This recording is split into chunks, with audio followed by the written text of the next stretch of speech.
কে দল ছাড়বে, কোথায় তৃণমূলের অফিসে চা খাবে তার দায় কি দল নেবে, কেন ডাকা হচ্ছে না সেটা বুঝুক বললেন দিলীপ ঘোষ।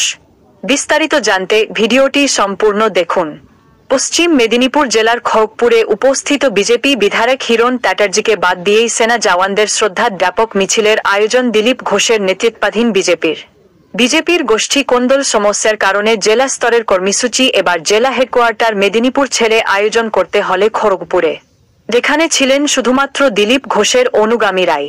সেখানে কয়েকশো মিটার দূরে হিরণ উপস্থিত থাকলেও তাকে ডাকাই হয়নি।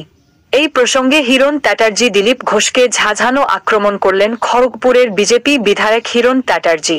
বললেন, আমি আধার, ভোটার, পাসপোর্টে খড়গপুরের, এখানেই থাকি ভাড়া দিয়ে। উনি এখানকার ন্যায় থাকেন রেলের বাংলোতে, যার কাছে মমতা বন্দ্যোপাধ্যায় নিষ্কলঙ্ক। পাল্টা দিলীপ ঘোষের জবাব, দিলীপ ঘোষ এখানকার বাসিন্দা, এখানেই ছিল, এখানেই থাকবে। কারো কথায় কিছু যায় না।